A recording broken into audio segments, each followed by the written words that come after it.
سلامونه و نیکی هیلې. یو ځل بیا په آنلاین لرنینګ یوټیوب چینل کې تاسو ټولو ته ښه راغلاست ویم.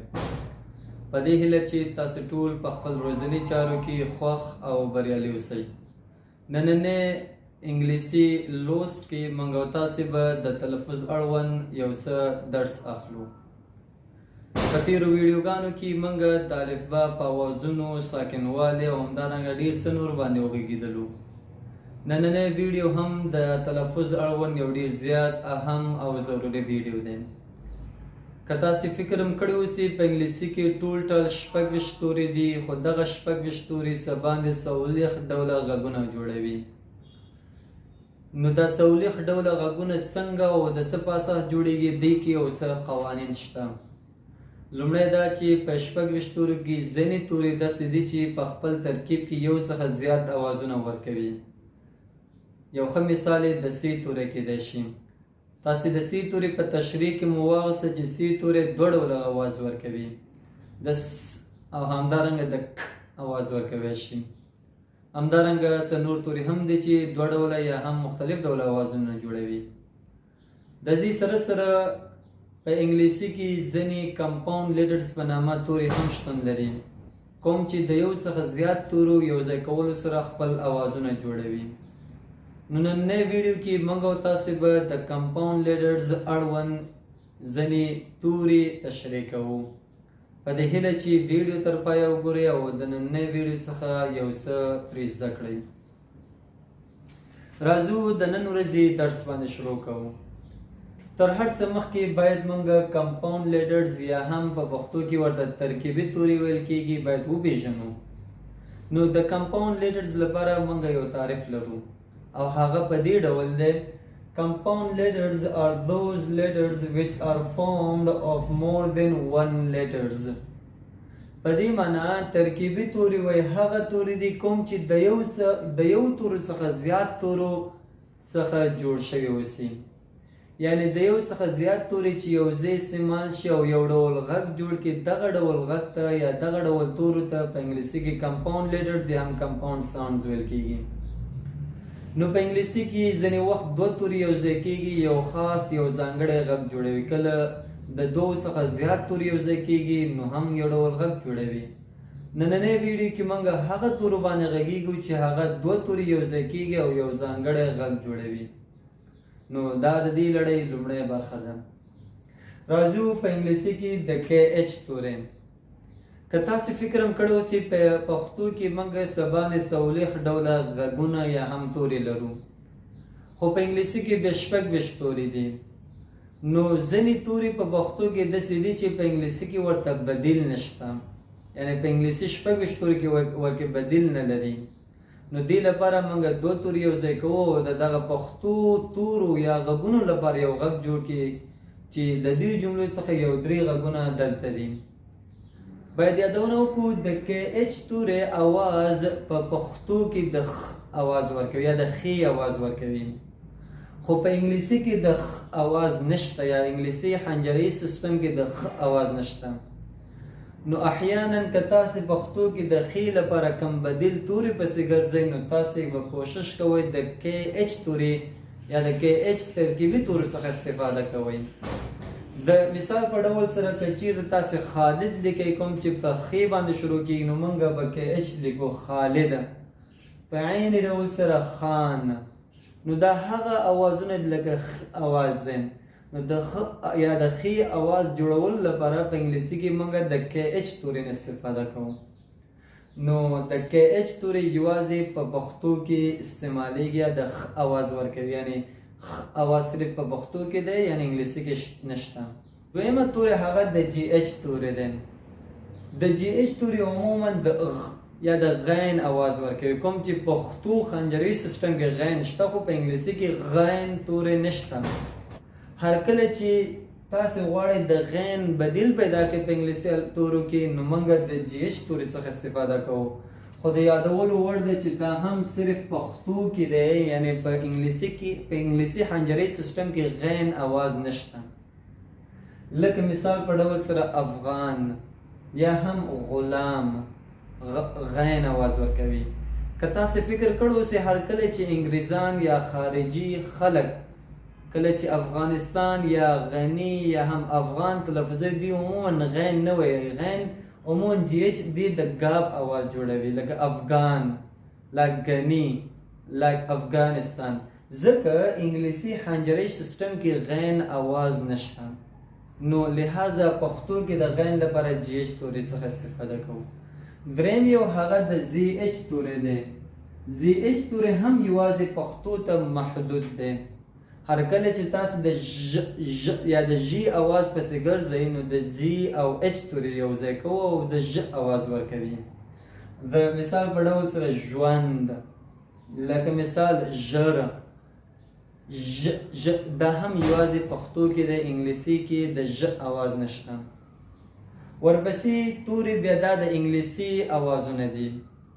د اس ایچ توری چې ډېر زیات مهم او ډېر زیات کارېدونکي کمپاوند لیټرز دي، نو د اس ایچ توری همیش لپاره د ش یا د شین اواز ورکوي، کوم چې ډېر زیات مشهور دی. د مثال په ډول سره واش یا هم شوز، واش شوز. نو که تاسو توجه کې د اس او ایچ توری همیش لپاره د ش اواز ورکوي. ورپسې توری د پی او ایچ توری دی. د پی او ایچ توری عموما د فی یا د اف اواز جوړوي. اکثره شاګردان یا اکثره ملګري د پی ایچ لپاره د پی ایچ توری عموما پ تلفظوي، کوم چې غلط دی. کوشش کوئ د پی ایچ توری همیش لپاره یا فی اواز ورکوي. د مثال په ډول سره فون، فون نه ویل کیږي.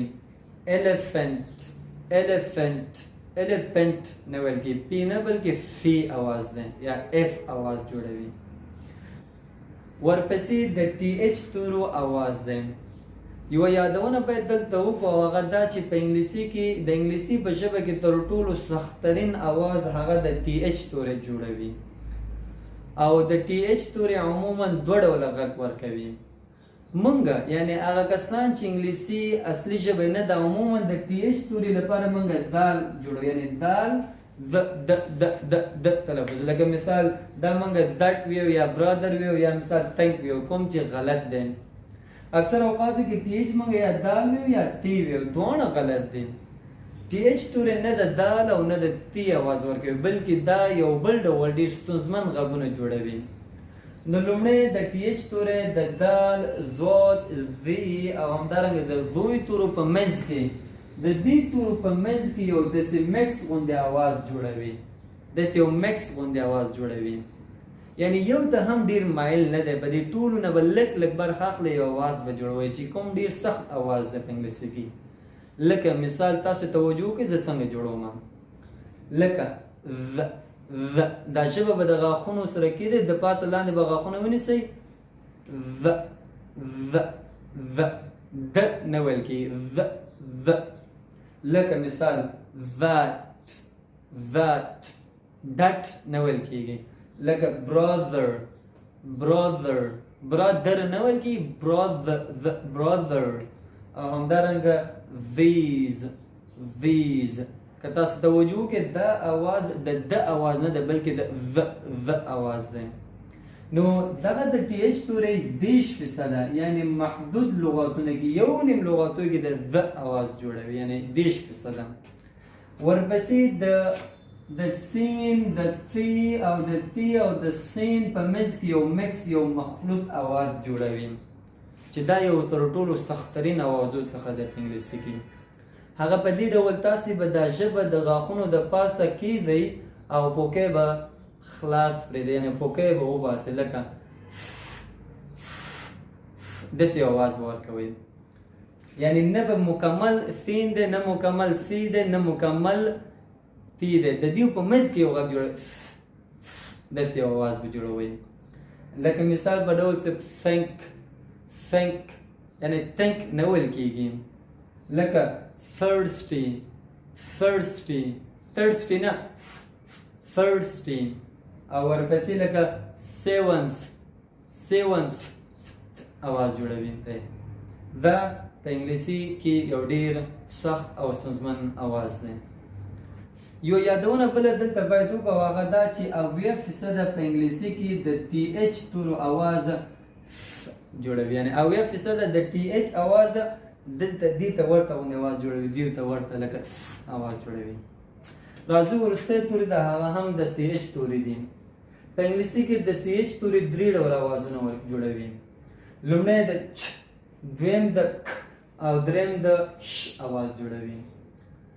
د یادولو وړ دی چې په انګلیسي کې په اکثرو اوقاتو کې یا هم 80% د سی ایچ اواز عموما چ اوسي. چ کوشش کوئ اکثر اوقاتو کې چ تلفظوئ، لکه مثال واچ، لکه چرچ، چ اواز ورکوي، اکثر اوقاتو کې د چ اواز ورکوي. یو 0% د سی ایچ توري عموما د ک اواز ورکوي، یو 0% د ک اواز هم جوړوي، لکه مثال په ډول سره سکول، سکول، سکول، یا موږ کیمستري، کیمستري، چیمستري نه ویل کېږي، ک ک تلفظیږي.